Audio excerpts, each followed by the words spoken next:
कि जंगल महल की गलियों से एक आवाज आया है, जंगल महल की गलियों से एक आवाज आया है, उठो नौजवानों फिर से इनकलाब आया।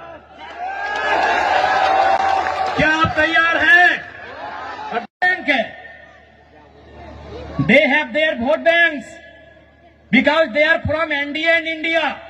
कोई फर्क नहीं कैंडिडेट कौन होगा, who will be the candidate. आप इंडिया से हैं, इंडिया गठबंधन से हैं, ये लोग आपको वोट करेंगे। आप एनडीए से हैं, ये लोग आपको वोट करेंगे। I am an independent new Qamar party.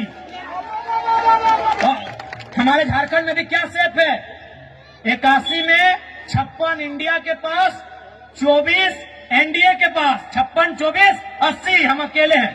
यानी हमारे पास कोई वोट बैंक नहीं, हमारे पास कोई समीकरण नहीं। और हमने क्या कहा कि पार्टी बनती है बिगड़ती है, कोई आज बीजेपी में है कल को तृणमूल में चला जाएगा। समाज आपका चिरंजीवी है, आप समाज के साथ रहिए।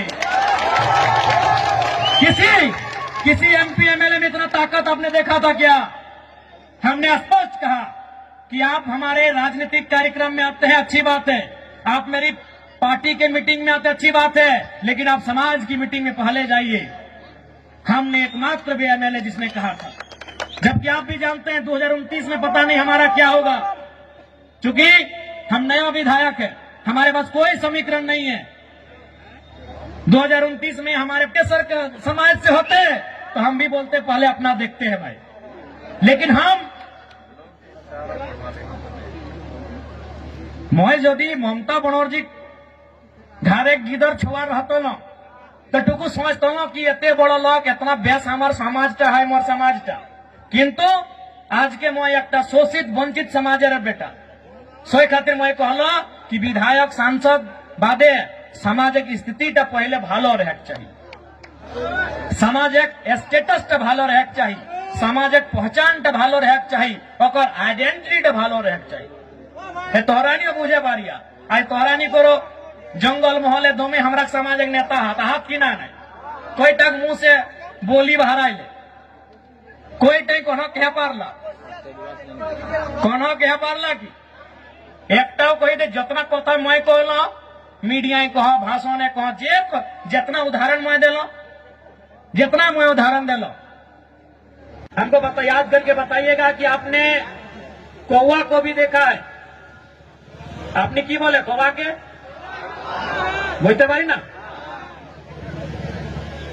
क्या आपने कभी कौवा के गले में या पांव में बेड़ी देखा है? क्या उसे कभी पिंजरे में देखा है?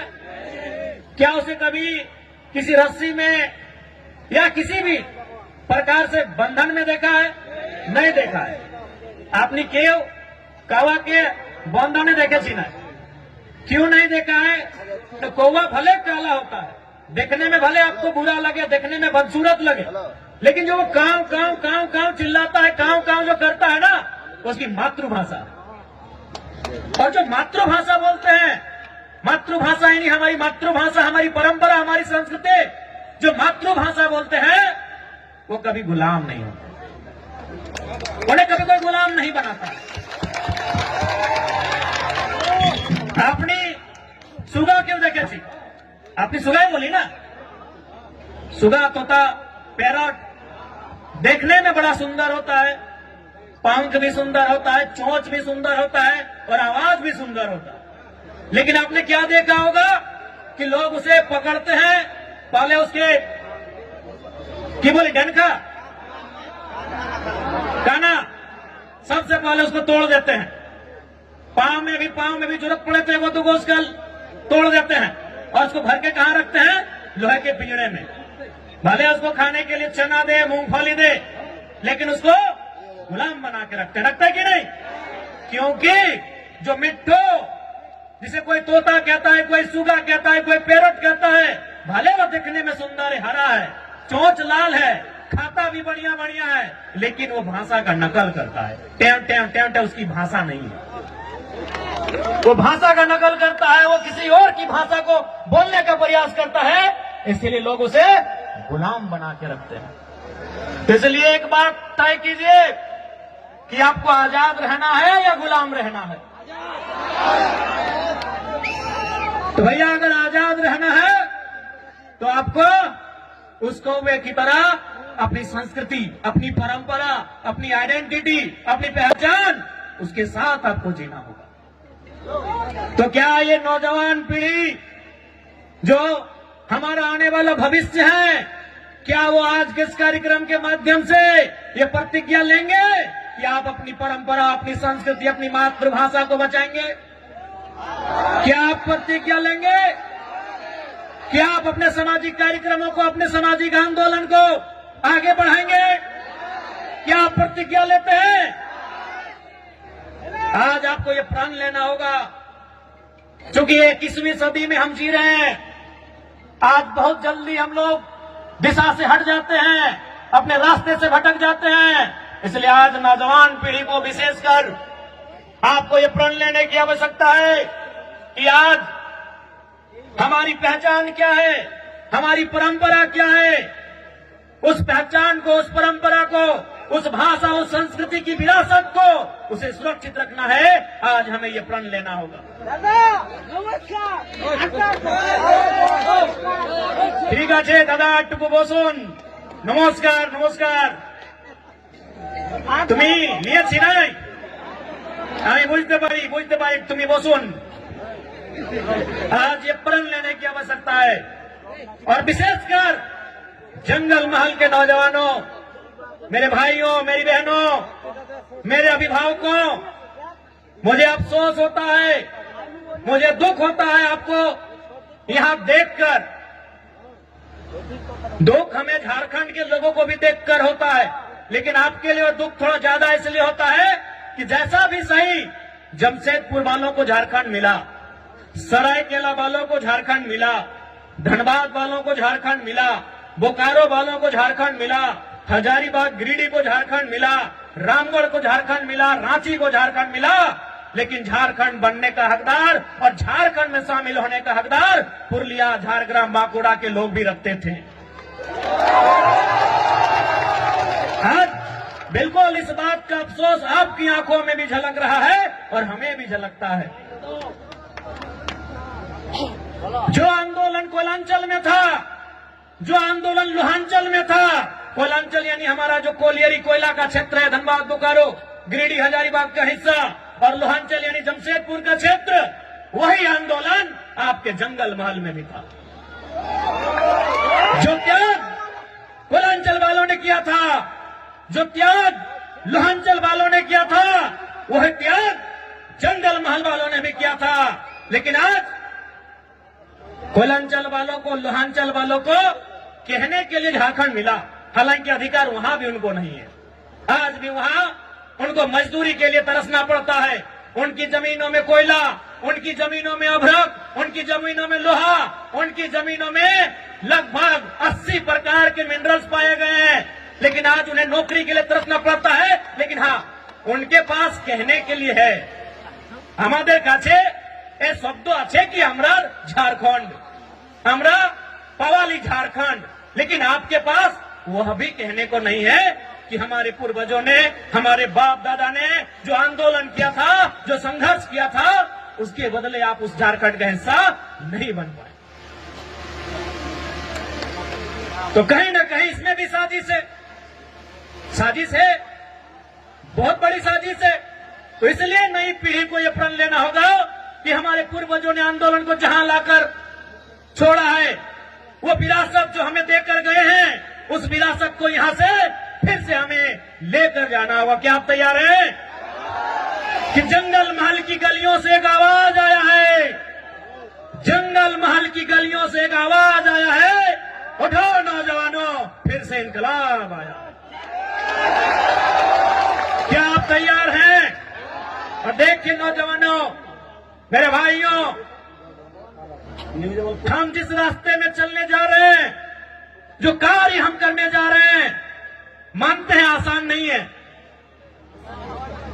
एक काजटा सरल नहीं আছে, किंतु असंभव भी नहीं है। मानते हैं वो काम आसान नहीं है, वो काम सरल नहीं है, लेकिन वो असंभव भी नहीं है। आज हमारे समाज का जो मांग है शेड्यूल ट्राइब इंक्लूजन का, आज ये लड़ाई भी आज ये मांग भी परसों नहीं दशकों पुरानी है।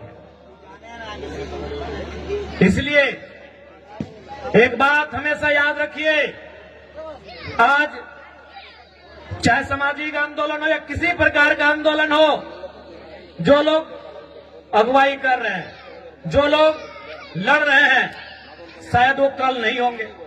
आज हम लोग भी कल नहीं होंगे, लेकिन आपका समाज, हमारा ये बृहद समाज जो हजारों लाखों साल पुरानी परंपरा और संस्कृति से परिपूर्ण है, वो समाज रहेगा। इसलिए आपको उस बागडोर को, उस विरासत को अपने हाथों में लेकर आगे बढ़ना है। मैं आप सभी से कहना चाहूंगा। और आज जब भी आप किसी आंदोलन के लिए जाते हैं, जब आप संघर्ष का रास्ता चुनते हैं, आपको त्याग करना पड़ता है। बिना त्याग का आपको मंजिल नहीं मिलेगा। आज आपको त्याग करना होगा। आप कहेंगे कि हमें भोग कर रास्ता भी चुनना है, हमें ऐसो आराम का भी रास्ता चुनना है, और हमें मंजिल की ओर भी जाना है, हमें अपने सपनों को भी साकार करना है, तो संभव नहीं, आपको त्याग करना होगा। आज का समय त्याग का है, और जो नौजवान त्यागी बनकर इस रास्ते में आएंगे, तभी हमारा समाज उत्थान की ओर जाएगा। इसलिए इस पीढ़ी को तो त्यागी बनना होगा। हमारे जिले में एक वीर क्रांति दूत हुआ करते थे, शहीद शक्तिनाथ महतो। वो अक्सर कहा करते थे कि एक पीढ़ी को जेल जाना होगा, दूसरी पीढ़ी को गोली खानी होगी, तभी तीसरी पीढ़ी राज करेगी। हमारी एक पीढ़ी जिसमें शहीद शक्तिनाथ महतो स्वयं, जिन्होंने ये नारा दिया था कि एक पीढ़ी को गोली खाना होगा, और शहीद शक्तिनाथ महतो ने खुद गोली खाई। उनके साथ निर्मल दादा ने गोली खाया। ऐसे अनगिनत, गिनती हम नहीं कर पाएंगे, इतने लोगों ने गोली खाया। अब का जो समय है कि एक पीढ़ी गोली खाएगी, दूसरी पीढ़ी जेल जाएगी, ये शायद जेल की स्थिति वाला समय है। और आपने देखा पुरुलिया के जिले में, घाटशिला में हमारे 51 लोगों को जेल जाना भी पड़ा। लेकिन उन विषयों से, उन घटनाक्रम से आपको कतराना नहीं है, क्योंकि आपकी लड़ाई आपके व्यक्तिगत नहीं है। आपकी लड़ाई केवल आपके लिए नहीं है, आपकी लड़ाई केवल आपके घर आंगन तक सीमित नहीं है। आपकी लड़ाई कई हजारों साल पहले जो सपना हमारे पूर्वजों ने देखा था, उस सपने को साकार करने की लड़ाई है। इसलिए आज आपको त्यागी बनना होगा। इसलिए आज आपको त्यागी बनना होगा। और एक बात याद रखिएगा, जो संघर्ष को चुनते हैं वही सफलता के करीब जाते हैं। आज का समय संघर्षों का समय है मेरे भाइयों। जो भी पर्व हम लोग मनाते हैं उसका एक संदेश होता है।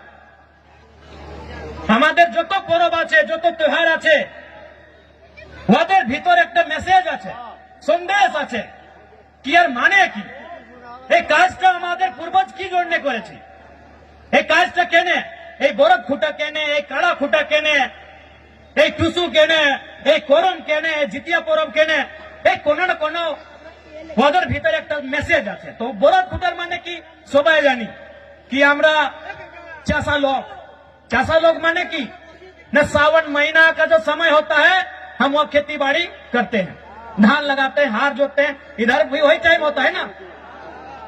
अब मार्च में नहीं ना करते हैं, मैं 2-4 खेत देखे थे मार्च तरफ। यानी हम सावन महीना, जिसे हम लोग अंग्रेजी के कैलेंडर में जुलाई अगस्त के आसपास कहेंगे, यानी उस समय हम क्या करते हैं, हल चलाते हैं और खेत में धान लगाते हैं, और मूल हमारा संबंध धान से। उसके बाद का जो समय होता है सितंबर आधा, अक्टूबर पूरा, और थोड़ा सा नवंबर, यानी 1.5-2 महीना क्या होता है कि हमारा जो बरद है, काड़ा है, उसको रिलैक्स हो जाता है। तो भाई रिलैक्स हो जाता है तो उसको हम लोग क्या करते हैं, इस त्योहार में उसको पहले तेल लगाते हैं। हमरा की करी वाके तेल मखाए कहे ना, तेल किसको मखाया जाता है, लगाया जाता है, जो थका हारा होता है। आज के यदि हमारे घरे यदि बाड़ी कोनो पहुना आसे, कोनो कुटुंब आसे, तो हम उनको क्या करते हैं कि बैठिए थोड़ा तेल लगा देते हैं, भाई आप बहुत दूर थक के आए हैं। तो तेल किसको लगाया जाता है, जो थका होता है। तो हमारा जो बरद है, कड़ा है, ये सावन महीना में इसको जोतते जोतते नारते नारते ये थोड़ा थका है। अब इसको तेल लगा के बोल रहे भाई थोड़ा सा तुम अब तंदुरुस्त हो जाओ, तुम थोड़ा सा फिट फाट हो जाओ। कहे ना फिर अब आ रहा है कार्तिक और अगन का महीना कि धान काटना है और फिर तुमको गाड़ा गाड़ी में लोड करके घर पहुंचाना है। अब धान काटने के बाद फिर बरद गाड़ी में लोड करके घर भी पहुंचाना है और माड़ा भी गुड़ाना है, धान खिजाना भी है। तो इसीलिए इसको तेल लगाते हैं कि तुम अब या तुमको फिर से तैयार हो जाओ। এই আমি এটাই না জিজ্ঞাসা করেছি কি ভাই কোনো না কোনো আমাদের त्योहार আমাদের পরব मैसेज আছে, तो मैसेज की ना हम आपको तेल लगा दिया फिटफाट और अभी खूंटा भी कहे कि उसको गुस्सा दिला रहे हैं कि भाई तुम और गुस्सा हो जाओ, तुम ही रागे तुम ही रिझे। कहे ना इसी गुस्सा के साथ मेरा खेत से धान उठाना, हम लोग का खेत भाई सब ज्यादा खेत आसान नहीं है। कुड़मीर खेत से धान उठाए के लाना आसान है कि? तो वही उसको गुस्सा दिलाते हैं, सूप से मंदिर बजा के ऐसे मैंने उसको हलकार के कि भाई हाँ तुम गुस्सा करो, तुम गुस्सा करो, हम चाहते हैं तुम गुस्सा करो, और उस गुस्सा के बदले जब हम धान खेत में तुमको नारेंगे फिर उठा के उसको बाहर लेके आना है। तो ये है हमारे बरद खूंटा करने का हम पीछे हमारे पूर्वजों का मतलब कि पहले तेल लगा के तुमको तरोताजा करेंगे, क्या कि सावन महीना के बाद तुम कुछ काम नहीं किया है, तुम आराम से घर में बैठा है और सावन महीना के बाद हरा हरा घास मिलता है और जब तक बढ़िया बढ़िया खाना खाने के बाद थोड़ा आदमी आलसी हो जाता है, तो इन लोग भी आलसी हो गया थोड़ा। तो इसीलिए अब फिर से आ गया है टाइम कार्तिक महीना का, अगहन महीना का। अब इन लोग को